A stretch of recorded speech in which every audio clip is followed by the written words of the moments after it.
Hi guys, hey loves, welcome back to my channel. Goodness here, and if you're just seeing this face for the first time, welcome. If you're a returning subscriber, my OGs in the house, thank you so much for coming back to watch another of my videos. Before we start today's video, I just want to apologize for the audio quality.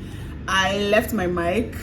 Unfortunately, you guys are going to have to make do with my loud voice and the sound of cars on the road, but I mean, bear with me.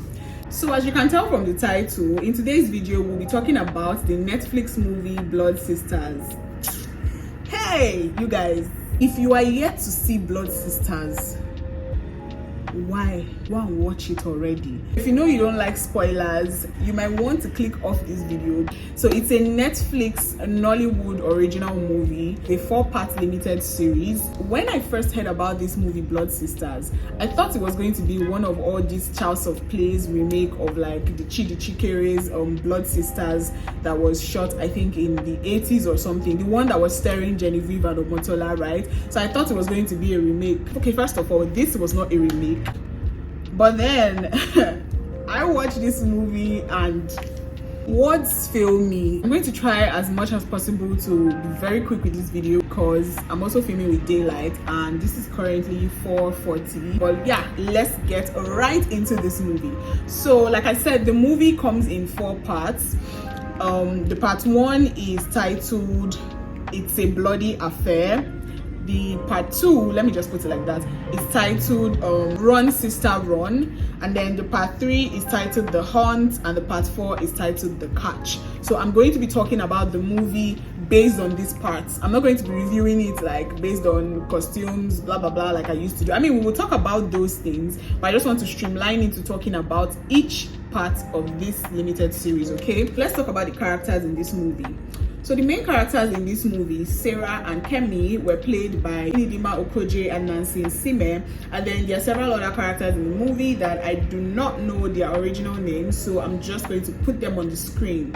So Sarah is engaged to a man called Kola. I think his name is Adeyemi or Kola, I think, but I'll be putting the names on the screen though. And then we see his friend Toke Makinwa is in this movie, and that was another thing that got my attention. And then Uche Jumbo, I can't remember the last time I saw Uche Jumbo in a movie. I think it has been a while, so it was very nice to watch her like on the big screens again. And then Kate Henshaw, you guys, hey, this is the best Kate Henshaw performance I have seen in a long time. So Kate Henshaw plays the role of Kola's mom and basically the patriarch of the Ademola family, and she just bodied that wicked mother-in-law and somehow mean mommy like role. She just bodied it to the T. Like while watching this movie, at a point I was like, Kate Henshaw, remind me not to cross you, ma'am, because what? Oh, I almost forgot. Ramsey Noah makes an appearance in this movie. When I first saw Ramsey Noah in this movie, my mind just went to the 6.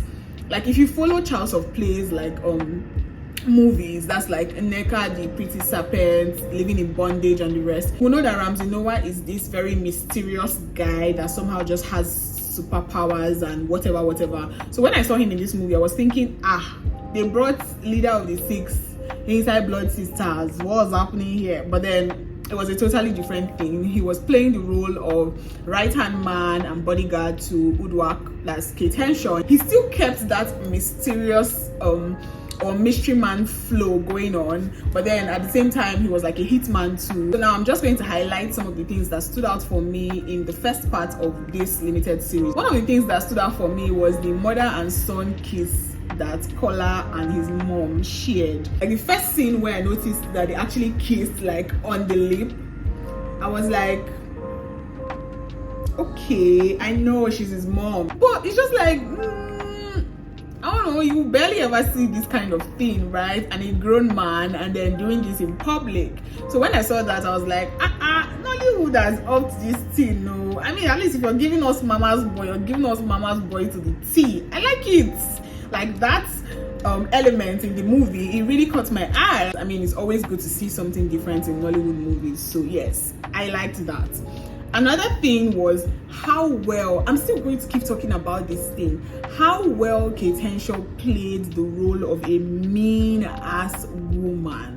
Because in the first part, they didn't really give out so much. So I was just trying to wrap my head around why she was so mean to her only daughter, Timei, and then the other son, Femi, right? I was like, how can a mother be this mean and insensitive to her child? Like, you need to see the way she looked at Femi's son, who is supposed to be her grandson. And I'm just like, Kilo day. I must understand this Ademola family. What is really going on? Mama is obsessed with her second son, but she can't stand her other kids. When I say she can't stand them, she cannot stand them. Like, Kate Henshaw's performance, I rate it A1. Another thing that caught my eye in this first part was the feud between the two brothers, right? So apparently, Femi is the first son, so it is just normal that he takes over the company, right? But then he's not handed over the company. Kola instead is the one just heading the company and everything. So of course, Femi is upset. Femi even goes as far as hiring a hitman to kill his brother on his brother's wedding. Okay guys, so now that we've spoken about the characters, I'm going to be talking about the loopholes in part 1, and I'll tell you the scenes that I liked, the scenes I disliked, and just a few other things that I noticed, okay? So one of the loopholes, or one of the things that caught my eye in this part 1 was the butchering scene, but basically the whole killing and butchering scene. Okay, so what happened was Kola starts to hit Sarah again, and then basically Sarah's friend comes in, you know, to defend her friend. One thing leads to another, and Keimi kills Kola. And then that scene where they are trying to, you know, dismantle the body, like butcher it so that they can pack it up in a body bag. That scene was very funny because, okay, so you guys wore nylons to protect your clothes, and then you people forgot to like get gloves or something. But then, no shade, like I understand what they were trying to do there. I mean, basically, it's not like these girls are professional killers or anything, and it's just like spur of the moment, initial shock. They were not thinking or anything. So I totally get why they were not wearing gloves. Okay, another thing that, like, when I was watching the movie, I kept saying was that, don't you know that the hotel corridors have cameras? Like, are you kidding me now, girls? But then, just like I said, I mean, these girls were just trying to like figure shit out and just do away with this body as soon as possible. Another thing was the fact that when they were dressed as like hotel, like housekeeping staff, how did they think that just wearing housekeeping uniform is enough disguise? Like, you didn't even come out your wig, you didn't wear face cap, you didn't tie scarf, you just carried your bare face, shining it at the camera, but you wore a housekeeping uniform. I mean, that was very funny, but same excuse that I gave for the butchering scene, they were just acting on impulse, I guess. So that's forgiving. Another thing I loved in this part 1 was basically just Uche Jumbo's act in this movie. Like, her performance in part 1, beautiful, because I mean, we see Uche Jumbo a lot in the first part of the film. So yes, I really loved Uche Jumbo's performance. I love that she spoke Igbo a lot in this movie. Okay, so moving on, let's talk about the second part of this movie. It is titled Run Sister Run. It's a continuation from part 1, but here we see where there is this photographer that actually saw the girls put Kola's body like in the boot of their car. So he is basically blackmailing them. The man keeps asking for more money. They have no other choice than to kill him. Guys, when in the movie, when Keimi, Nancy Sime, suggests to her friend that they should just get rid of the photographer, I said, what? Nancy Sime, in your former world, was this your occupation? Have you killed somebody before? Because guys, the way she bodied this character, like, Nancy, is there something I'm not telling us? I loved it, honestly. And then in this second part, I loved how they captured the typical Nigerian police situation, because after finally killing this photographer, the girls are on their way back, really scared that they just killed another person. They meet police on the road, and the police might just like, happy Friday, hey officer, happy Friday, squeeze some notes into her hand and you move on. I love that they just added that scene there. Shame on Nigerian police, but I love that they added that scene. in this second part, the shallow grave where Kola was buried is discovered, and then the family finds out that Kola is dead. Keitensio's reaction when she's told that they found her son's body. Hey! Like, I know that yes, nobody wants to lose a child or anything, but I could feel her pain. Like, deep down, I'm not even joking, guys, I could feel her pain while watching that scene of Keitensio just scream. Like, she was not crying, no, she was wailing. Like, I could feel her pain. In this second part, they find Kola's body, and then the detective also gets a hold of the footage of Keimi and Sarah, undisguised, moving Kola's body to the boot of their car, basically. So yeah, that's why it's titled Run Sister Run, because in this part the girls are made and they are now like announced as the official prime suspect in this murder, right? That was where the girls officially began their running from the police escapade. Okay, I'm just going to mention just one loophole that I noticed in this second part. How is it possible that when Kola's body is discovered, his family is literally the last to find out?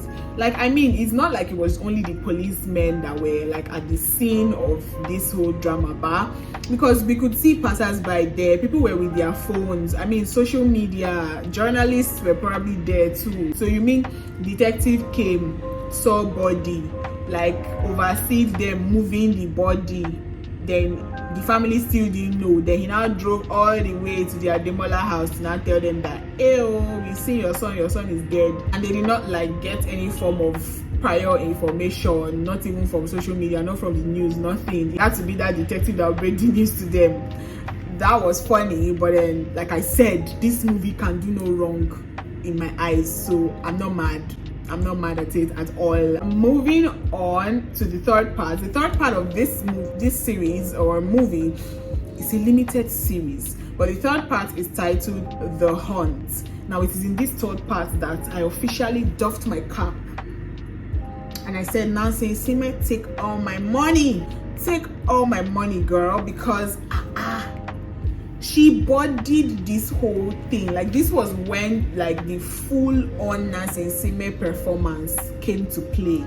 I loved that in this third part, they highlighted the Makoko community. If you don't know where the Makoko community is, it's basically a water community in Lagos. These people live on water. Like, it's a community where houses are built on water. I've seen quite a few documentaries and all about this Makoko community, so I liked that this movie highlighted the Makoko community. Okay, so Sarah and Keimi go on to hide at Makoko. Also in this third part, Kola is finally buried, and I'm sorry, I'm not saying this is a loophole, it's just something I noticed.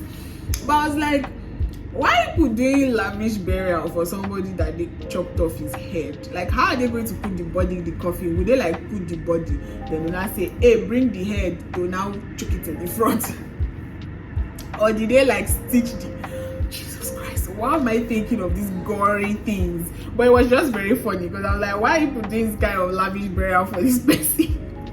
But oh well, I mean, he's an Ademola, or so we thought, because we go ahead to find out that he is actually not an Ademola. Like, he's not an original biological Ademola son. And I was just like, now it makes sense, because for the longest time while watching the movie, I couldn't understand. Like, I'm like, I know that parents have like favorites and everything, but you can't tell me that like your other children are that bad that you can't even stand them. Like, you look at them like they are dirt, like they are filth. And I was just like, what have these children done? Until I now found out that apparently her love for Kola was probably because of her love for his father. I mean, Zach Oji just pops up from nowhere. That is my loophole.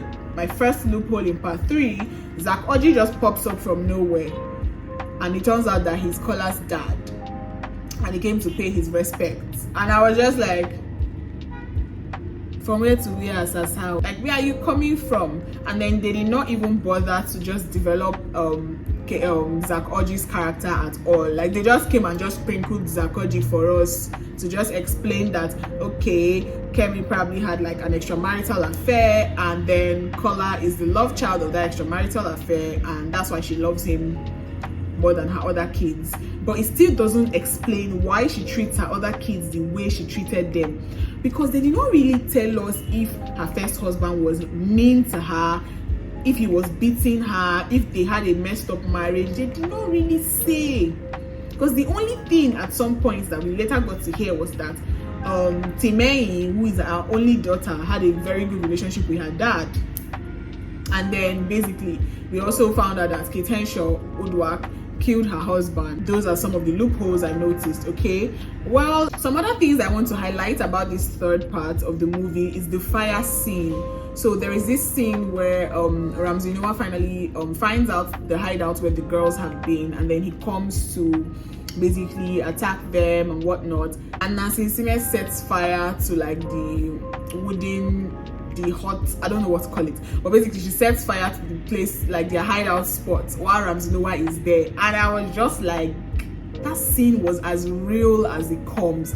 It's not this nonsense cut and join fire that they used to show you in Hollywood, all these animated ones. Oh, like, I don't know, there was something so real. Like, I'm very sure that Ramsey Noah was actually in that place while the fire was burning, because it was so real. And even the whole scene of him like fighting the girls and Nancy, just like I said, you see this part 3, Nancy Sime was like, this is where I shine. Like, she carried the matter on her head. Talk about ride or die. Nancy is your girl. See, if you don't have friends that can do for you what Nancy Sime was doing for her friend, maybe you have to consider this friendship. Okay, when Ramsey Noah actually makes it out of the fire, right, he goes to the hospital, and I'm very impressed.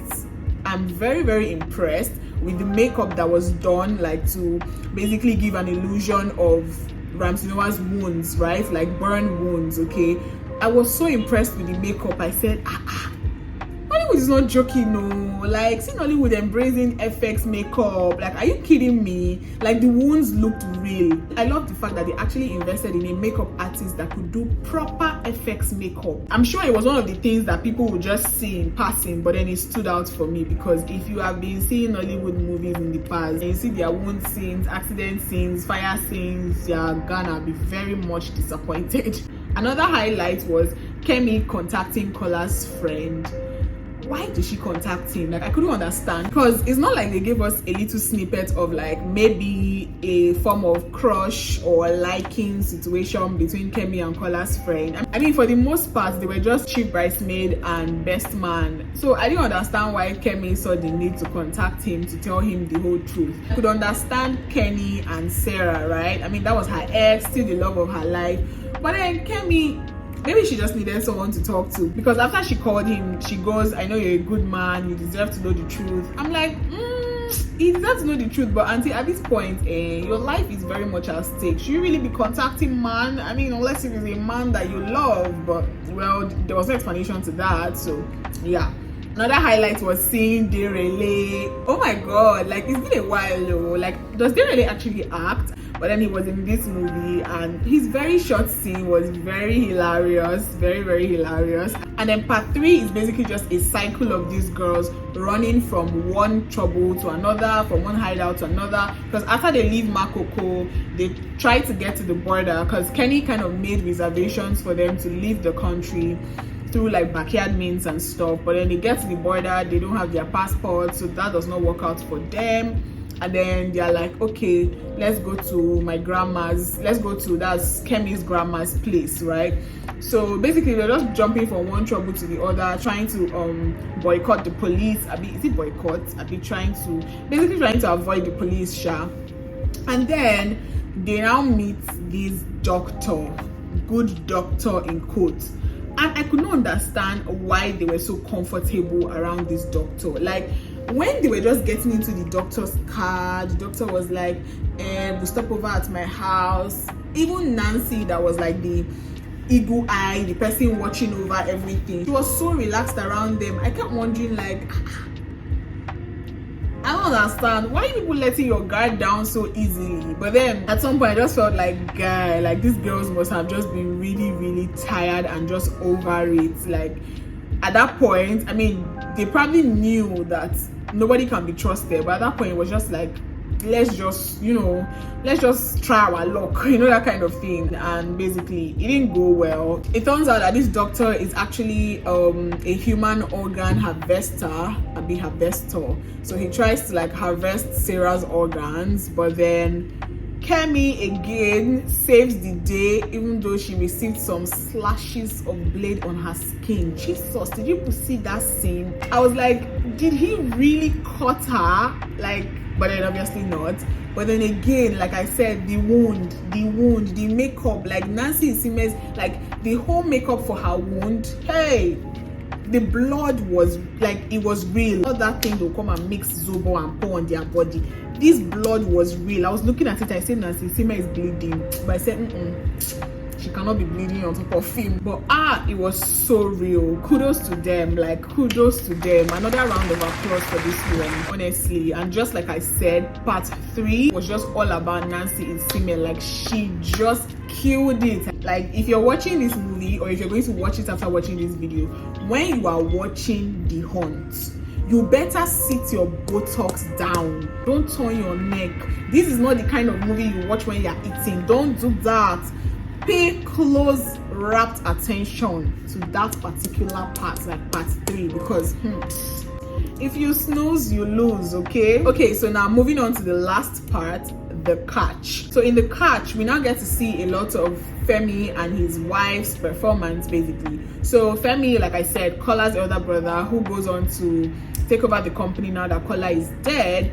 But then his wife actually wears the pants in the family, okay? So we actually see his wife trying to make sure that he does well at the company, and basically she's just trying to cover her husband's ass and everything. Honestly, I really liked their Bonnie and Clyde love, and I also loved the chemistry between the two of them. Like, even though they were two very vile and evil people, I loved the fact that they actually loved each other and they had good chemistry. Another scene that I liked was the scene where Timei finally comes back from rehab, because I mean, they take Timei into this very, very messed up religious rehab, and then she escapes and then comes back home and is basically just exposing her brother Femi and what Kola told her before he died and blah blah blah.